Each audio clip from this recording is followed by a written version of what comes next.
Archaeological survey of India report में मंदिर के सबूत की तस्वीरें हैं।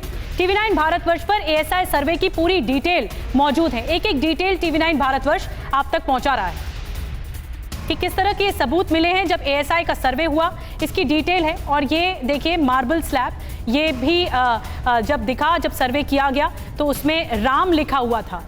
हनुमान मूर्ति जो कि 36 मीटर ऊंची है, कृष्ण की खंडित मूर्ति जो कि 15 सेंटीमीटर ऊंची है। ये तमाम सबूत जो कि एएसआई को मिले हैं।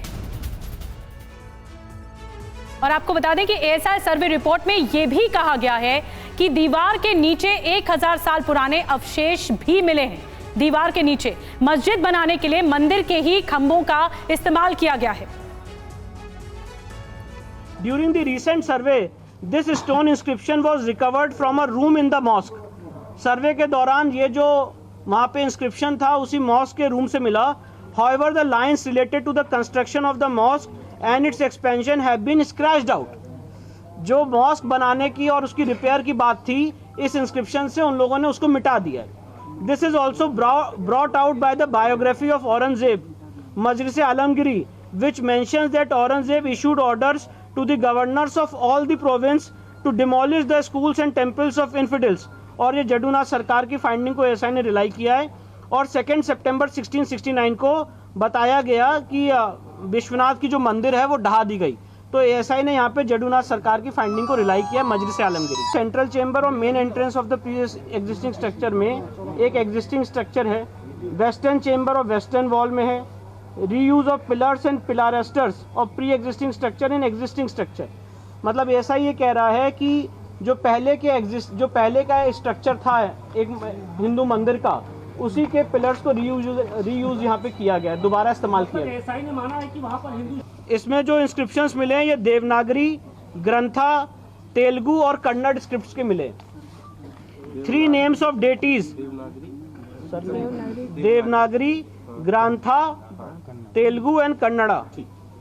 3 names of Grantha, 3 names of deities such as Janardana, Rudra and Umeshwara are found in these inscriptions. ये जो inscriptions है इसमें देवताओं के 3 नाम आज भी इंगित होते हुए दिखते हैं।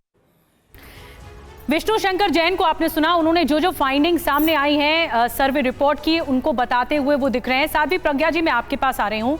मुस्लिम पक्ष ने आपके साथ भी जो बैठे हैं उन्होंने भी नकार दिया और ओवैसी साहब भी कह रहे हैं कि जो एएसआई है यानी संस्थान पर सवाल उठाया गया है, जो एएसआई है वो हिंदुत्व की कठपुतली है और इसीलिए ये इस तरह के कंक्लूजन सामने आ रहे हैं। देखिए निधि जी, किसी भी ऐसे बयानबाजी में हमें नहीं पड़ना चाहिए। एएसआई एक बहुत ही रिस्पॉन्सिबल बॉडी है भारत की।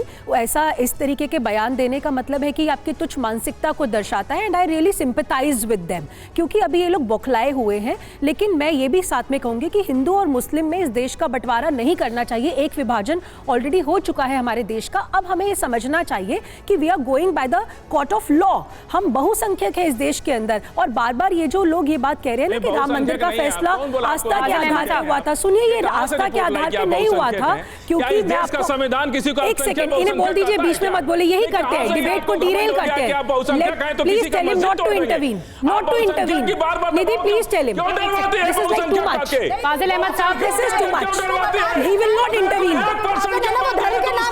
ही विल नॉट। देखिए फाजिल अहमद साहब ये बीच में बोलते हैं, फाजिल अहमद साहब पूरे देश को गुमराह करते हैं। फाजिल अहमद साहब चिल्लाइए मत, यहाँ पे चिल्ला हर शख्स सकता है। नहीं इन्हें बोलिए, ये अच्छी बात नहीं है। फाजिल अहमद साहब मुसलमान रहते हैं, सिख, देखिए गलत बात है ये, ऐसे नहीं मुझे। अच्छा ठीक है मैं आप ही के पास आ रही हूँ। फाजिल अहमद साहब लेकिन दिस इज रॉन्ग ना, लेट मी कंप्लीट। ये बीच में बोले that doesn't give him the right to speak. Fazil Ahmad sahab with due respect, Fazil Ahmad sahab with due respect, मैं आपसे प्लीज बीच में मत बोलिए। लेट मी कंप्लीट, फिर आप बोलिए ना क्या प्रॉब्लम है। एक सेकंड साधी प्रज्ञा, फाजिल अहमद साहब एक सेकंड रुक जाइए। ये क्या बोल रहे हैं? बहुसंख्यक कौन होता है क्या आपको नहीं पता है? बात कर रही है, ये वेटिकन में जाकर बात कर सकते हैं क्या ऐसी? मुझे अपना काम पूरा करने दीजिए। सुनिए देखिए मैं आप सबसे रिक्वेस्ट कर रही हूँ। नहीं एक सेकंड, मैं आपसे रिक्वेस्ट कर रही हूँ, इस तरह से बहस नहीं चलेगी। चलेगी, इस तरह से बहस नहीं चलेगी। फाजिल अहमद साहब, मैं आपके पास आ रही हूँ, एक सेकेंड, आप सभी प्लीज शांत हो जाइए, प्लीज प्लीज। फाजिल अहमद, आप भी रुक जाइए। फाजिल अहमद साहब, मैं आप ही के पास आ रही हूँ। अच्छा ठीक है, फाजिल अहमद साहब देखिए, चिल्लाइए मत, चिल्लाए यहाँ पे हर कोई सकता है। देखिए एक सेकेंड, एक सेकेंड, फाजिल अहमद साहब, अहमद साहब रुकिए, देखिए एक सेकंड रुक जाइए आप सभी, मैं आप ही के पास आ रही हूँ। फाजिल अहमद साहब, डर किस बात का है आपको, किस बात का डर है? क्या क्या क्या नहीं, आप ये बताइए। ये लोग संविधान को नहीं मानते। आप मानते हैं? एक सेकंड, आप मानते हैं? आप संविधान को मानते हैं? कैसी बातें कर रहे हैं? आप संविधान को मानते हैं? एक सेकंड पारुल जी, एक सेकंड, संविधान के गलत तरीके से इस्तेमाल करते हैं। आप सिंह ने कहा संविधान को नहीं मान रहे, आप एएसआई की रिपोर्ट को नहीं मान रहे। सर एक बात बताइए, सर एक बात बताइए, सर एक बात बताइए, आप संविधान को मानते हैं? Fun session. आज गणतंत्र दिवस है, आप संविधान को मानते हैं?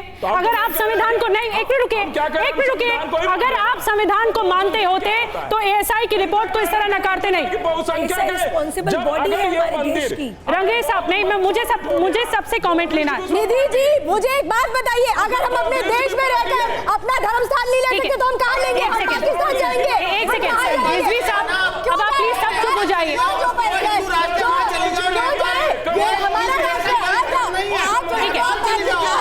देखिए इस तरह से डिबेट नहीं होगा। मैं आपसे देखिए रंगरेज साहब, मैं आपसे प्लीज, ठीक है, मैं आपसे अनुरोध करती हूँ, एक मिनट रुक जाइए रंगरेज साहब, ठीक है, मैं आपसे,